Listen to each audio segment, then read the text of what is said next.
Hello there! You may have just picked up Stellaris from a sale, or you've been playing for years and you want to have a bit of a refresher on the game itself. My name has been ASpec, and I've been playing Stellaris for quite some time, going through dozens of different tutorials, because this game likes to reinvent itself quite frequently. For today, we're going to be playing in vanilla. That means that we're going to be playing without any DLCs enabled. For those players that are new to the game, this will make life a lot easier, and you will not see any sort of interfaces that may not be relevant to you. In addition to that, we'll be playing as the United Nations of Earth. They are a prefabricated empire that is very straightforward and will give you a decent experience for your very first time. Of course, if you're a veteran, feel free to build your own nation and play along, but for a new player, I would recommend playing as this one. They are fairly easy to pick up, everybody likes them, and on top of that, you get to play as humans, which I would hope we all are. We hit the select button and we immediately find ourselves on the game details screen. I would recommend turning off advanced AI empires because they can be a little bit annoying. And if this is your very first time, feel free to lower the technology and tradition costs as well, just to speed things up a little bit. And especially if you can get your economy under control, this is something that we need to do. Now, let's start the game. Let's play until we colonize our very first planet, and that may not seem like a very long time, but as you can see from the runtime of this video, well, you may be wrong. Let's dive into Stellaris. This was your very first game. Let's go in and see what happens. So welcome to your very first game as we jump in with the United Nations of Earth. This is the pop-up that we get. We see our screen, we have a little bit of fluff, we see what our civics and ethics are. This is all stuff that is not important right now. We just want to get to the gameplay, and once we go a little bit deeper, then we can start looking at our modifiers. Here's a little bit of fluff text. Apparently we have a world government. Let's begin, shall we? As you can see immediately at the bottom, at the top right of the screen, is that the game is currently paused. Yes, Stellaris is a pausable real-time strategy game, and that runs at multiple speeds. Usually I like to go at normal speed, which is basically what you would happen if you would press spacebar right now, but in general, we keep things paused for now, just to introduce some of the concepts here.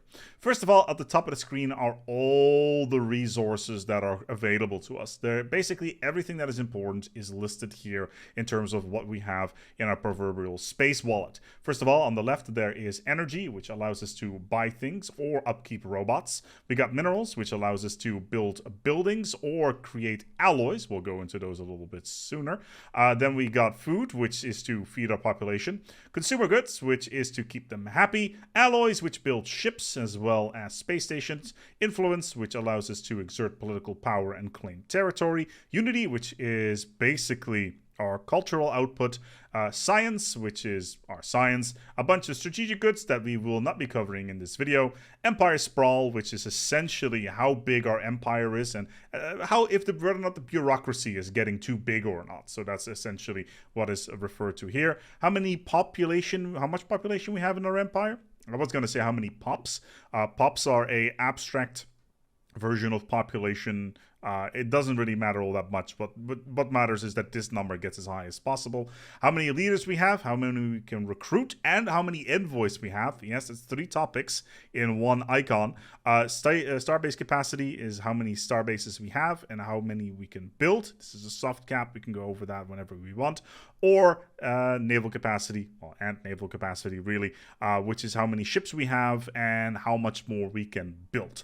Those are the basic resources at the top of the screen. It's very straightforward once we get into things, and I'll be referring to that as the video goes by. On the left of the screen is a whole bunch of menus that we are going to ignore for now. Once we go through the actual gameplay, we will be touching on some of these as well as in subsequent videos in the future. On the right side of the screen is probably the most important menu in the game. It is the outliner, and basically it allows us to directly navigate to everything that is important, whether or not it is our capital, or whether or not it is a space station, or any sort of fleets, or construction ships and science ships, etc. And we can close that with this here button.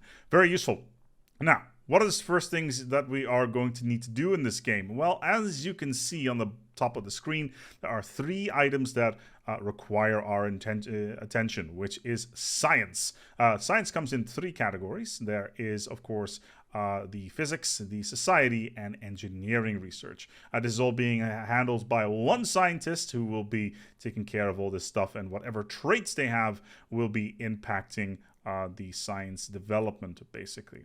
But yeah, at the start of the game, we'll be given a bunch of options. Usually, it's a very good idea to go for science, specifically for workers, which in this particular case would be quantum theory. Fusion reactor is not something that you need at the start of the game, and research station output is also not important because we do not have any research stations. Therefore, science in general is quite good. On this one, well, we don't have any good options here. Normally, you would get a science option here as well. I would always go for that unless it's pop growth, but we'll go into that shortly. In this particular case, let's just go for planetary unification. And finally, engineering, we will once again go for the science option because we do not need armor and we do not need afterburners at this moment in time. All science is generated randomly, so any options that you have will pop up as time progresses. In the next cycle, they may not be there, but after that, they may be. So you kind of want to make sure that this list gets as big as possible, so you always have the options that you want. You may have noticed that we still haven't unpaused the game yet, and we're already quite some time into the video. Now it's time to take a look at our surroundings. This is our solar system. It's very pretty. It's got planets, etc. Don't get too attached to this. You will not be spending a lot of time looking at planets like this directly. In fact, it's more likely that you'll be spending a lot more time looking at solar systems in this sense, where it's more high level with some details being done here and there. It's not really all that important. However, for the next step, we're going to hit M or hit this button at the bottom of the screen, and we will be able to see our surroundings. Welcome to the galaxy at large. Here we are in the top side of the galaxy. Of course, there is no top in space, but for the sake of 2D space in this particular case, let's just say it is the top of the galaxy, and we can see how the surroundings are all laid out. Every single star system is connected by these lanes. They're called hyperlanes. They may not all be connected to each other, but there is definitely some sort of grid going on where you can send your ships around. And we're going to go and send our very first ship around in this particular case, and it's going to be our science ship. Now, our science ship is being handled by a scientist. In this case, it's the same guy who's also running the research, and he's got a couple of cool traits, but nothing that directly impacts our science, which is a little bit unfortunate. However, he does have a couple of really good science targets nearby. As you can see, there's these 2 little icons here, which are representative of planets that are hanging out in these systems. The Windset system has got a Arctic world, whereas Alpha Centauri has a continental world. What does this mean? Well, we are a continental species because we are human. Therefore, it's a good idea for us to go and survey this system, Alpha Centauri, because it has a continental planet in it, and it's also size 17, which means it's quite big and very, very useful. Now that we've done that, we're also going to hit the Shift key at the same time, and then click on the Survey button in the Science Ship UI, and then just left-click on whatever we want to survey after that. So we're just going to go ahead and move that all around. As you may notice, I'm not really interested in this Arctic system because it's not really all that useful for us. And we've just queued up a whole bunch of stuff, like again, by pressing the Shift key. We're then going to navigate to our construction ship just to make sure that we don't lose the queue. The game can be a little bit finicky sometimes. If you click away in a weird way, then you may lose your queue very easily. So always a good idea just to click on different ship. So in the meantime, though, we also have a construction ship. As you can see, we got 100 minerals, which is enough for us to build a station somewhere if we would want to. At the moment, we're not going to because, well, let's put it this way, a 2 mineral station is not a good return on investment. It would take us 50 months to get recouped on that one. Basically, basic mineral stations will cost us 100 minerals, and if we would invest our money in here, we would only get 2 minerals per month. Times 50 is 100. Ergo, 50 months is not all that attractive right now. So we're actually going to go ahead and attach this to our science ship. And we're going to left click on the construction ship and then right click on the science ship so that the science ship will be followed by the construction ship at all time. To illustrate this, we're going to go and hit the space button, which will unpause the game. There we go. All right, and there they are off. The science ship and the construction ship heading over towards Alpha Centauri for the very first time for mankind. We're going to go and see whether or not there's anything out there. It is a very exciting time, the construction ship and the science ship heading out to new destinations. And off they go. So, they've just arrived in Alpha Centauri, and we're immediately pressing the space bar because stuff is going on within our empire. We're also just going to close this particular screen as well as the outlier because there is a bunch of stuff going on that may be interesting to us. Now, as you can see, a lot of the stuff in this system has a grayed out text. What's going to happen here is that the science ship is going to go to every single one of these planets and start scanning them for anomalies or dig sites or other things that may have spawned up. Could be resources as well. Once this entire system has been surveyed and every single planet is listed in white, then we will send the construction ship towards Alpha Centauri A, put them in orbit, and start building ourselves an outpost to claim the system. Once that happens, we will go a little bit more in detail. And we've just discovered our first alien life on Alpha Centauri. Yeah, this is just an example of an event that pops up. You will have options at the bottom of the screen. And basically, we've gained a bunch of society research, which is very, very exciting. Whilst this all stuff is going on, it's time to keep an eye on our economy. We open up the outlier and we will just left click on Earth, and that will open up a screen. Oh, first contact. Simple forms of life. Very, very exciting. Welcome to Earth. Earth is built up in districts as well as buildings. And we'll get to those in a bit because I should have probably paused the game. We should always be cautious when it comes to Xenos. Who knows what is out there? Anyway, welcome to Earth. This is the screen that you're going to be spending quite a lot of time in when it comes to this game. Stellaris is very much about the galactic economy and setting up your empire in effective ways. And your capital world is a very, very good example of that and is the great balancer for your empire. On this particular screen, you will see, as I've mentioned, districts and buildings. Districts will generate all the basic resources, bar consumer goods and alloys. The most important ones that we have here right now that we need to keep an eye on are minerals, energy, and food. These are the core three that are extremely important for our basic economy. Alloys and consumer goods follow that. And then finally, city districts are also important, but not just yet. Then we have the planetary stability. We always want to keep this as high as possible. How many people live here, how much crime there is, how many jobs are available, how much housing there is available, the amenities, whether or not they can go to stage plays of Shakespeare, and finally how much unemployment there is. That's all looking pretty good. Then at the bottom we got buildings. These are all special structures that you can build, and will do things like generate consumer goods, or will generate unity, or more trade, or support stuff for your population. There is a lot of stuff to go through here, and yeah, we will be going through that as stuff is arriving. There's another tab. Oh boy. Yeah, there's another tab here of pops growing, and right now this pop is growing slowly but steadily, and it will be completed in 25 months. That means in 25 months, this last job that is open will be removed, and after that a new pop will grow, which will need a new job. Once we get to that point, we will go and take a look at that, and that's, you know, it's going to be in 2202. So let's unpause the game and let things roll out for a little bit and make sure that the surveying of Alpha Centauri is going quick. We want to speed things up a little bit, so we're going to hit the plus key, or we're going to hit the little plus at the top here just to speed things up. And would you look at that? Our first big choice of the game has arrived. Welcome to Traditions. Now, all information that is important will be popping up here, but in Traditions in particular is quite important because now we can adopt a new one. So this particular screen, if you're familiar with any sort of empire builder, this is all where we set up our culture and basically the major things that our empire is going to be doing in the future and that we base all of our policies on. If we select one of these, we will have another screen that will basically show us a selection of options where we can basically say, okay, we can specialize in one of these things.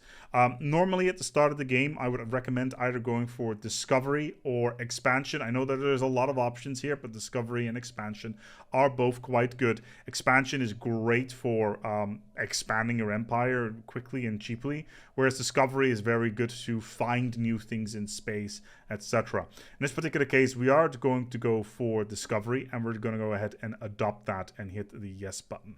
We will then get this particular screen where we will have a bunch of sub options that will all give us separate bonuses. In addition to that, we've also unlocked a special edict called Map the Stars Plus.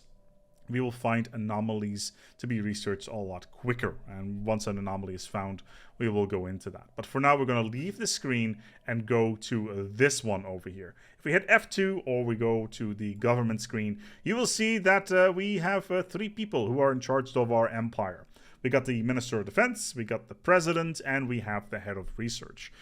They all are people, they all have traits, and if they have a leader trait, which is one of these, they can get an empire effect where they can get additional bonuses. In this particular case, research speed +3, or in case of Dolores, I for talent, which means leaders will gain experience faster. Rulers can get 10 levels in total. Every 2 levels, they'll get a trait. If you're playing on vanilla, this will be randomized. If you're playing with Galactic Paragons, you'll be able to guide your leaders a lot more clearly. Now, we did just select the Discovery Tradition tree, which means that we can go to this little button here, open edicts, and then select Map the Stars. Now, Map the Stars will cost us 14 Unity per month out of a pool of 15. This is 15 Unity that we just get for free to use, and we're just going to use Map the Stars from that. If we would do something that would go over this particular line, let's say that we also want to have fortify the border at the same time, it will cost us 29 a month instead of, out of a pool of 15, and that will be starting to be subtracted from our total income of Unity. It sounds a little bit more complicated than it is. It's not really all that important. All you need to know now is that Map the Stars is great, and you should probably get it at the start of the game. There's also policies on the left side of the screen. We're going to go and ignore that at the moment. It's not that important for our first playthrough, and immediately unpause the game and move on with our stuff. All right, the first year is just finished, and we've already done quite a lot of things here. Now, Alpha Centauri is in the process of being surveyed as the clock starts to move forward. The science ship is just about to be finished with Proxima Centauri. We just got ourselves another tradition. Very exciting. But here's the question. Ooh, an anomaly. Cool.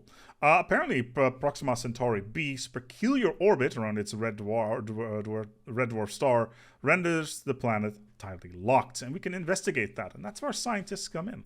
Let's go and research this, and then immediately this particular spaceship will start surveying this planet. We can go a little bit more detail by clicking on this, and as you can see, it will only take us 100 days to survey this stuff, which is pretty darn exciting. But what it does mean, however, that we cannot finish surveying this entire star system, which means that we cannot build up our thing, as in our space station, which is unfortunate. Now, as I mentioned, we had the opportunity to get ourselves another tradition. Are we going to do so, though? That is the question. Well, in this particular case, there is something else that we can do as well. Let's click on this shipyard. Let's go to the shipyard tab and build ourselves another science ship, because we only have one, and one science ship is clearly not enough to survey an entire galaxy full of stars, which is why we're going to build ourselves another science ship and put another scientist on that. A scientist costs Unity to procure. which is why we're not going to use our tradition points just yet, because we need to spend unity to get traditions. Let's unpause the game. Let's go on fastest here, and let's see whether or not this particular spaceship is going to get built. Also, this anomaly has just finished, and basically we can get a bunch of outcomes here. We can get a bunch of unity for this, as well as turning this planet into a terraforming candidate. In this particular case, it doesn't really matter all that much which we pick. Alrighty, so that's done. In the meantime, our another science ship has been built, and we're just going to go ahead and select this, and we're going to go ahead down to the left and click on this little icon here so that we can select ourselves a new leader. The UI is pretty damn modular, so you can navigate around pretty easily, and yeah, you can just move this around wherever you want if that's something that you enjoy. But it's time to hire our first scientist, and we basically want to have a scientist that is very good at exploring, not necessarily science or anything like that. So this particular scientist, who will give us a research speed bonus on propulsion systems, is not really all that interesting for us. However, a scientist that researches anomalies faster is pretty nice, except it's a counselor bonus, which means that this particular scientist would need to go on the council, but we already have a person in that spot, which means that we have two options left, which is this particular person who's got a survey speed bonus, which basically will allow us to survey faster, and this person who will give us +4 food, which we don't need, so this particular one is by far the best one. We can recruit this person for 97 unity, and they will cost us 2 unity a month to basically have. Good. They are recruited, and we're immediately going to go to the map, and we're going to do the same thing as we did before. We're going to hit shift and survey, and we're going to survey just in the other direction this time around, and basically just put ourselves a nice little net and you know, survey around, see if we can find anything cool. And that will be that. In the meantime, the colony ship, well, the construction ship even, is ready to build a station in this particular system. We right-click on the star, and we can build the star base. It will cost us 75 influence, as well as 90 alloys. Or if we go to the map by pressing M, we can just right-click on the star and just build a star base in the same way if you have a trinary or binary system, and it's not particularly clear on what we can do there.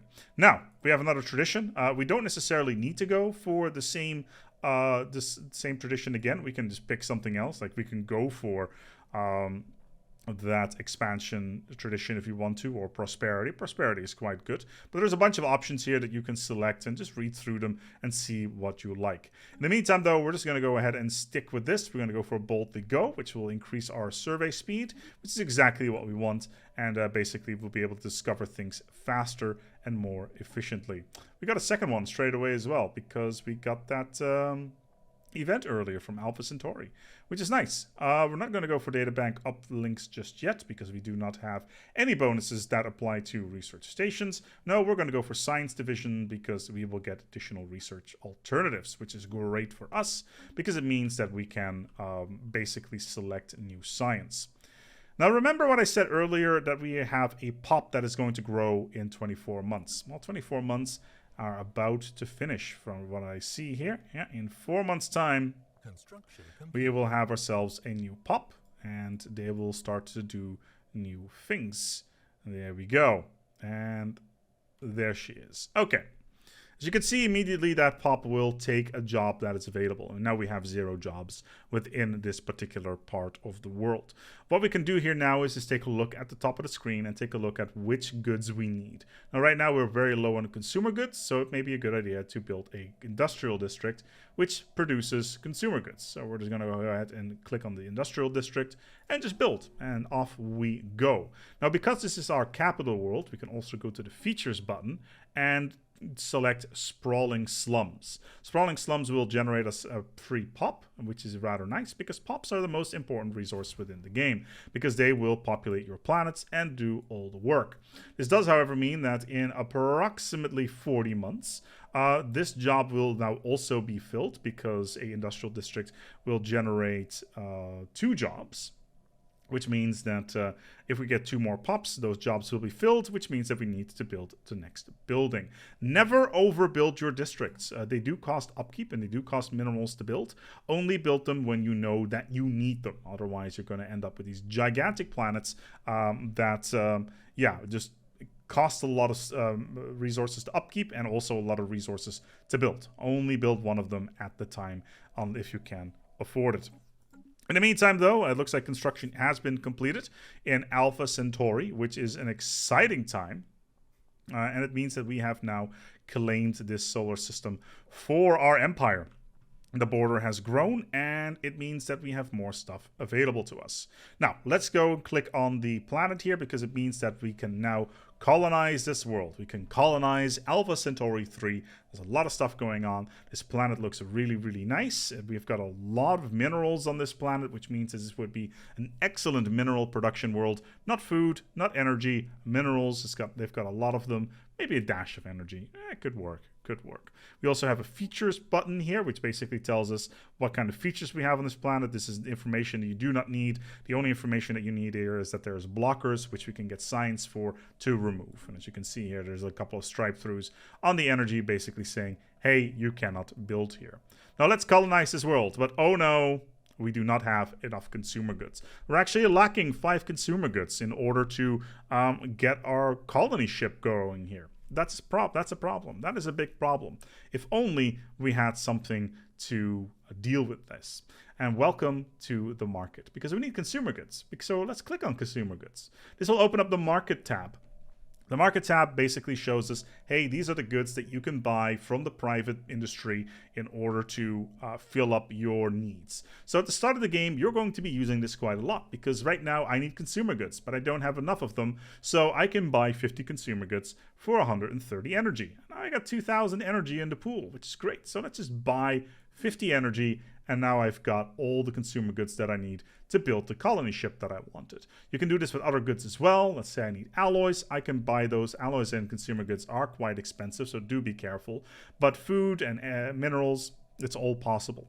We can also sell these to the private market as well and get money for that, which we can then spend on other materials. So for instance, I got 1,000 food right now and I want more consumer goods. Let's just sell 500 food. They gave me money for that, and now I can buy more consumer goods, for instance. It's basically just a marketing balancing technique, and you can play around with this as you want. You can also sell materials, but we'll go into that in a different video as it's a little bit more advanced. So, back to colonization. Let's click on this particular world here, because the colony ship is ready to go. And now we're going to give this a cool name. And I think this would be a cool name for our new planet in Alpha Centauri. Let's go with that. And now the colony ship is being built. It will take a year over on the Earth shipyard, which is pretty exciting. So we can click this away, and this entire process will now be automatic. In the meantime, our science ship has found themselves a precursor. We found the Voltaum Star Assembly.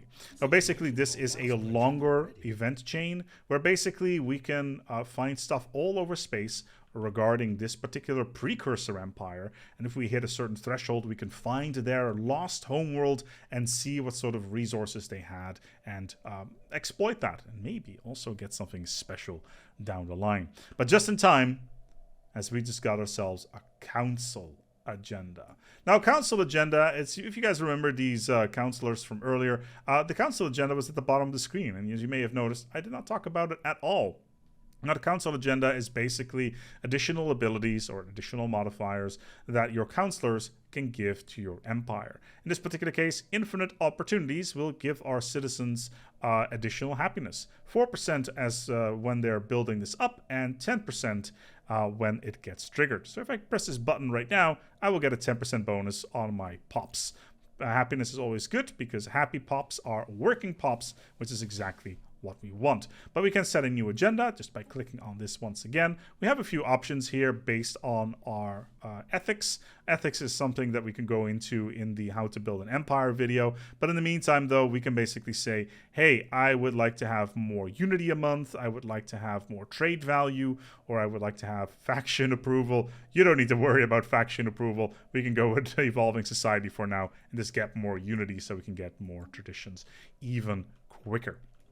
So, Anomaly found. and from this moment onwards, we can basically do what we want. Our science ship is just still floating around, trying to find new things. And it looks like we've just found another place that we can claim, which is exactly what we're going to do.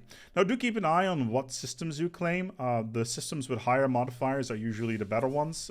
This system, for instance, if we would build a mining station on this, again, it would take us 50 years to claim it, which is quite a lot of time.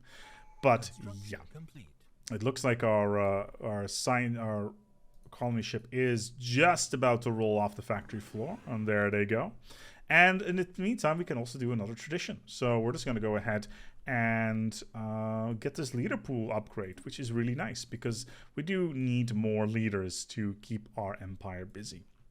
And in the meantime, all of our science ships are just doing their thing. It looks like this place has been claimed, which is nice. We're going to go ahead and just build more star bases and see whether or not we can find more stuff. In the meantime, we're also going to ignore these anomalies and just find stuff around that as fast as possible.